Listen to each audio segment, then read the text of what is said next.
더불어민주당이 밀어붙이고 있는 이른바 검수완박 입법 강행 처리에 결국 청와대도 동참했습니다. 청와대는 오늘 오전 10시로 예정됐던 국무회의를 오후로 미뤄 검찰청법 형사소송법 개정안을 의결 및 공포할 계획으로 알려졌습니다. 문제는 거부권 역시 행사되지 않을 것으로 보여지는데요. 이런 가운데 이른바 청주 간첩단 사건이 다시 회자되고 있습니다. 북한이 보낸 수십 건의 지령문에는 국내 정치 상황과 결부된 내용들이 다수 포함되어 있었는데 그중엔 민주당이 주장하는 검찰개혁 법안 통과도 역시 들어있었습니다. 제 밖에도 북한의 지령과 현 정부 여당이 추진하려 했던 것들의 상관관계를 면밀히 따져봅니다.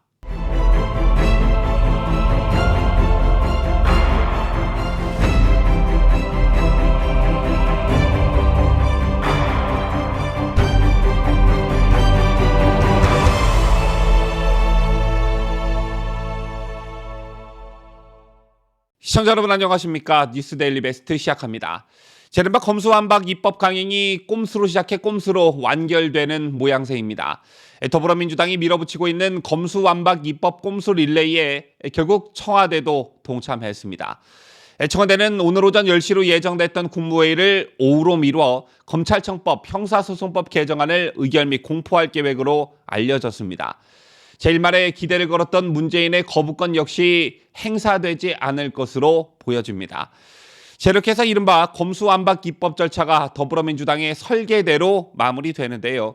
의원 사보임, 위장 탈당, 회기 쪼개기에 이어 본회의 및 국무회의 시간 조정까지 무엇 하나 제대로 된 절차를 밟은 게 하나도 없는 기이한 현상이 벌어지고 만 것입니다. 국무회의에서 문재인이 민주당이 일방 처리한 검수완박 법안을 의결하면 70여 년간 시행됐던 형사사법 절차의 대변혁이 현실화됩니다. 지난달 10일 민주당이 검수완박 추진 당론을 만장일치로 채택한 지 단 21일 만의 일입니다. 나라의 근간인 형사사법 체계를 바꾸는데 단 21일밖에 소요되지 않은 것인데 문재인 정권과 민주당이 꼭 이렇게까지 해야 하는 어떤 절박한 이유가 따로 있었던 것일까요? 이런 가운데 검수완박과 북한의 연관관계가 새롭게 주목받고 있습니다. 북한이 그간 한미연합훈련 등 우리나라의 대북 관련 정책에 목소리를 내온 것에 더해 국내 정치 상황에도 여러 차례 내정 간섭을 했던 적이 있었는데요. 대표적 사례가 바로 박근혜 대통령 탄핵이었습니다. 지금 보시고 계신 사진은 2016년 3월 26일자 북한 노동신문 6면입니다. 이때는 박근혜 대통령이 탄핵되기 1년 전이었는데요. 그런데 제목에서 드러나고 있다시피 박근혜는 반드시 탄핵될 것이라는 내용의 글이 1년 전부터 북한 노동신문에 도배되어 있었습니다. 이러한 내용을 담은 북한 노동신문은 당시 이화여대 대학원에서 북한학을 전공하고 있는 손유민 씨가 자신의 페이스북에 올리면서 화제가 되었는데요. 당시 손유민 씨의 페이스북에 따르면 이번 학기 중간과제 공부를 위해 지난 4월 1일 학교 도서관 특수열람실에서 2016년 초에 발간된 북한의 노동신문을 뒤적이다가 신문에 실린 박 전 대통령 탄핵 관련 글을 보고 깜짝 놀랐다고 합니다.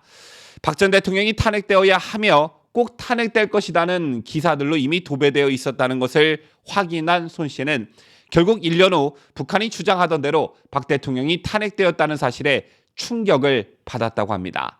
물론 북한에게 껄끄러운 남한 지도자였던 박근혜 대통령의 탄핵을 북한이 주장하는 것은 어쩌면 자연스러운 현상일 수는 있겠으나 결론적으로 북한의 주장이 남한에서 실현됐다는 것은 부인할 수 없는 팩트입니다. 또 이런 일도 있었죠. 2020년에 일어났던 일이었는데 여당인 더불어민주당은 2020년 6월 북한 김여정이 대북전단 살포를 비판하는 성명을 내자 하루 만에 개정안을 발의했고 같은 해 12월 14일 야당의 필리버스터를 강제 종료시키고 제적의원 180명 전원 찬성으로 강행 처리했습니다. 때문에 대북전단 금지법의 별칭이 김여정 하명법이 된 것인데요. 이러한 법안이 한국에서 통과되자 국내는 물론 국외에서도 논란이 번졌는데 미국 의회의 초당적 기구인 톰 렌토스 인권위원회가 대북전단 금지법에 관한 청문회를 연 것입니다. 미국 의회가 동맹국의 표현의 자유 침해를 문제 삼아 청문회를 연 것은 이례적인 평가가 잇따랐고 한국과 북한의 인권 실태가 미국 의회의 청문회 주제가 된 것은 국가적으로도 망신스러운 일이었습니다.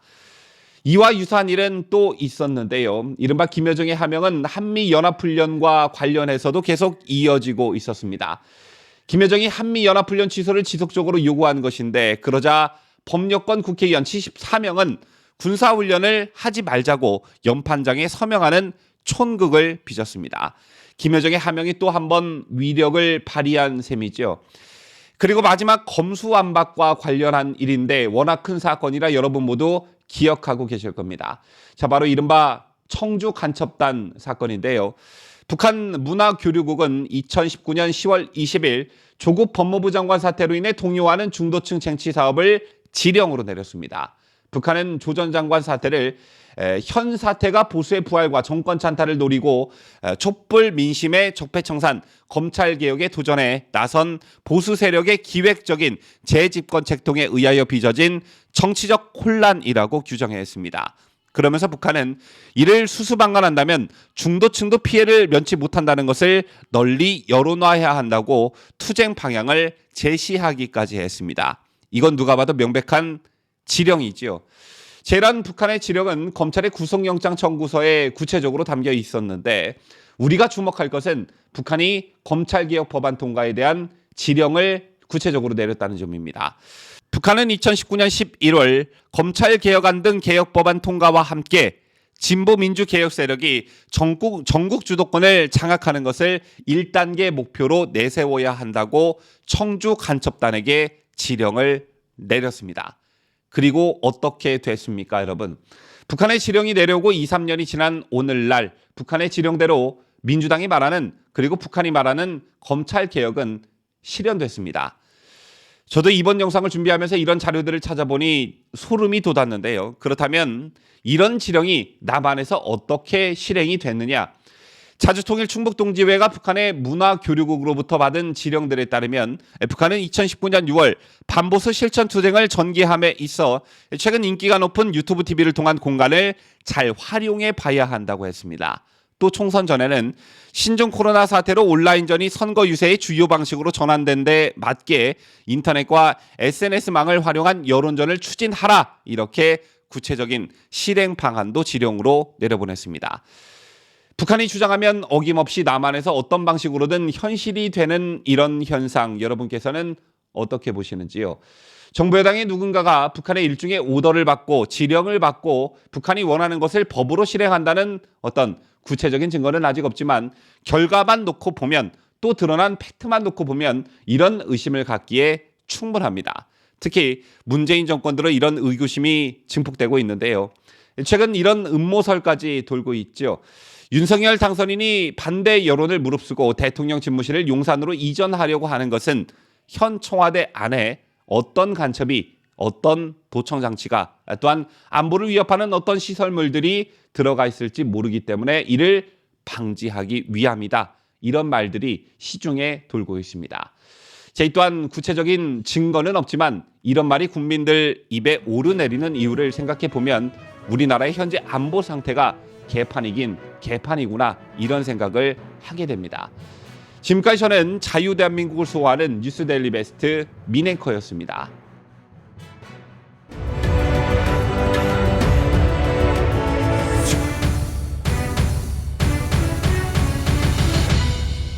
함께해요. 뉴스데일리 베스트.